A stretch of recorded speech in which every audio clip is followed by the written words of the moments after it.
mieloma múltiple no es la excepción. Han oído obviamente los marcadores que ya se han manejado. Voy a hacer un poco de énfasis en información actual acerca de el uso de estos fármacos nuevos y la implicación de estos marcadores genéticos.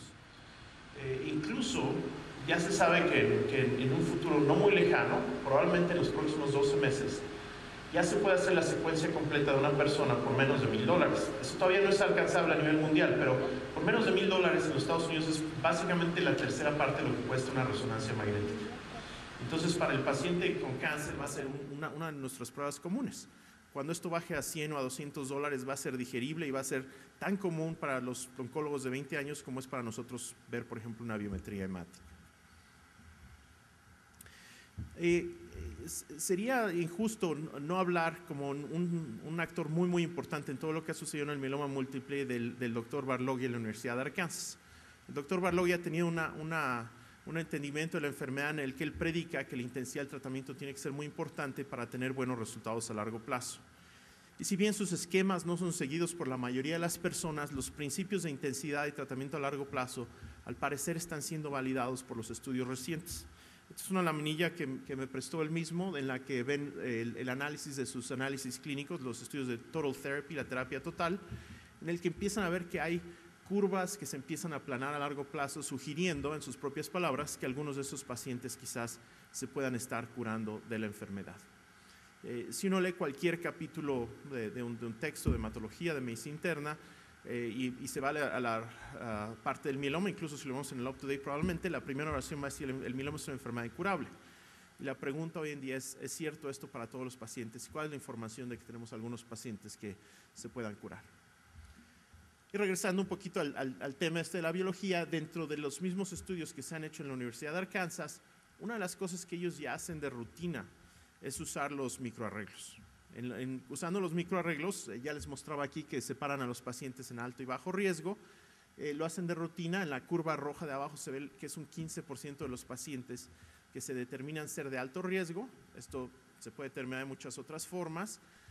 A veces uno como médico dice, bueno, ¿qué voy a hacer yo distinto con esta información? ¿Cómo me va a ayudar al manejo del paciente? Si bien hoy por hoy no hay esquemas que sean completamente dictaminados por este riesgo, yo creo que esto es importante, como quiera que se determine, en la forma en que le hablamos al paciente. Es decir, un paciente que tiene bajo riesgo, es más fácil ser más alentador y hablar del mieloma como una enfermedad, entre comillas, crónica. Para un paciente que tiene mieloma de alto riesgo, la enfermedad no es crónica. Es un paciente que tiene un riesgo muy alto de morir de su enfermedad en los próximos 2 o 3 años. Entonces, simplemente en la forma que nosotros discutimos la enfermedad con el paciente varía de acuerdo a nuestro entendimiento de la genética. En el caso que se presentó es un caso bien interesante porque obviamente tiene de lesión del 13. Cuando hablamos de genética hablamos de que si uno tiene como que un pecado cardinal, tiene la lesión del 13 por cariotipo, ya la persona tiene alto riesgo. Por otro lado, la señora tenía hiperdiploidía, que tenía 50 cromosomas, que eso se asocia con respuesta favorable y sobre todo con respuesta favorable a los inmunomoduladores, la talidomida y la enalidomida. Entonces, digamos, está balanceado ahí, es difícil saber. Obviamente lleva 3 años, tiene una respuesta excelente. Se me antoja pensar que más bien tenía un perfil de mejor riesgo. Voy a hablar un poco más de este esquema. Es un esquema que usamos nosotros mucho en el manejo de la inducción de los pacientes, que le llamamos el CyBorD, que es por ciclofosfamida, bortezomib y dexametasona. Es nuestro esquema más común que usamos en la inducción hoy en día. La razón por la que lo pongo aquí es que en los últimos años ha habido como un sentimiento de fiesta de que ya con el uso del bortezomib estos factores pronósticos negativos se habían olvidado, que ya no importaban. La realidad es que eso todavía tenemos un problema con eso. Para los pacientes que tienen alto riesgo, este es el esquema mostrando la curva sólida bajando. Para ellos que tienen marcadores de alto riesgo de FISH, de todas formas tienen una sobrevida más corta que los pacientes que no tienen esos marcadores.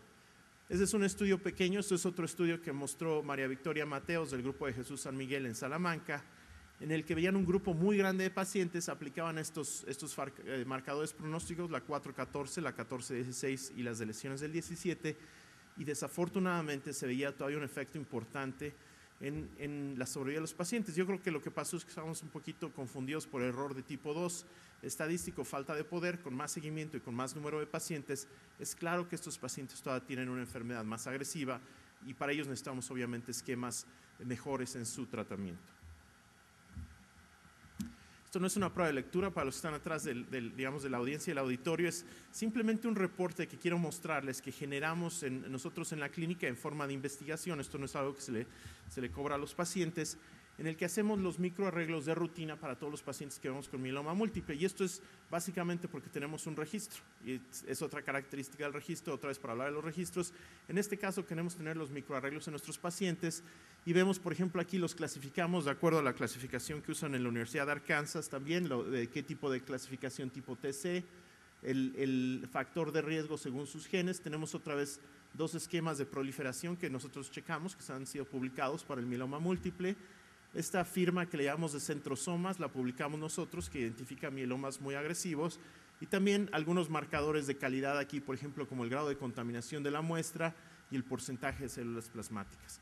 Esto es algo que se hace de rutina, y no solo eso, sino que es automático. Nosotros ya llega la muestra al laboratorio, la pasan por el proceso en el que se extrae el RNA y nos llega como un correo electrónico 5 días después este resultado, sin ninguna intervención de carácter humano. Es lo que llaman los americanos, se vuelve una comodidad, y eso es la realidad de lo que va a suceder en cuanto a la genética en el futuro, en todos los aspectos oncológicos.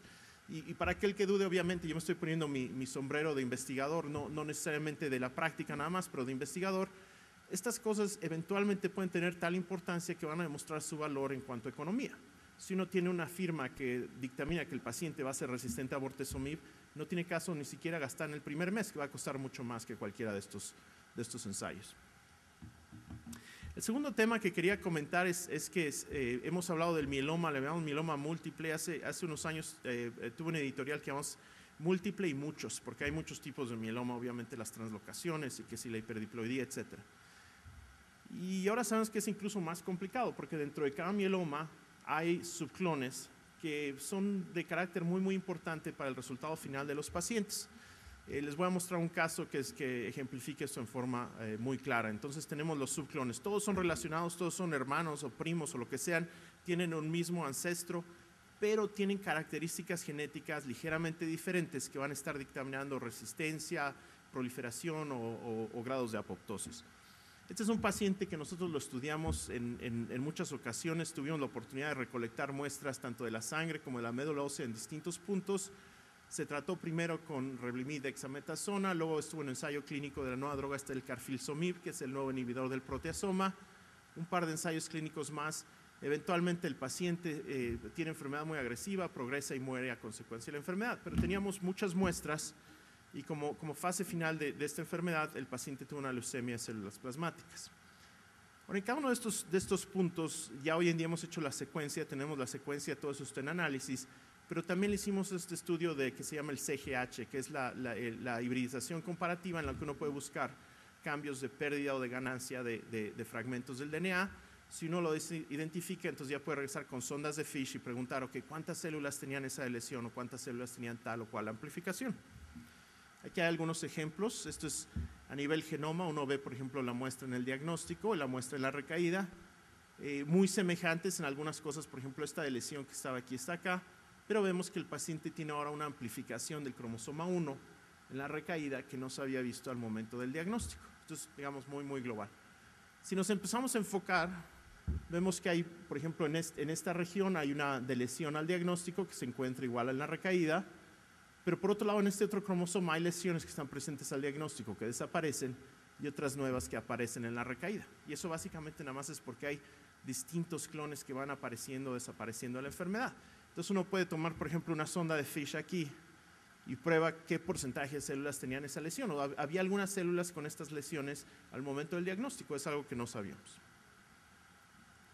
Aquí hay otro caso claro en que un paciente pasa a tener una delesión. Este gen que se llama el BRC1, 2 y 3, probablemente asociado a que el paciente responda o no al bortezomib, y el paciente eventualmente se vuelve refractario a los inhibidores del proteasoma. Es algo que se descubrió.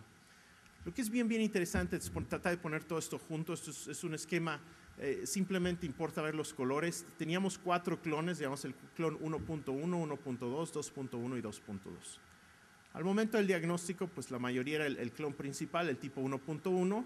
El paciente recibe el tratamiento inicial, disminuye el clon, disminuye la enfermedad, pero conforme va pasando el tiempo sigue disminuyendo ese clon, pero aparece el que llamamos el 2.1, que es un clon que es refractario a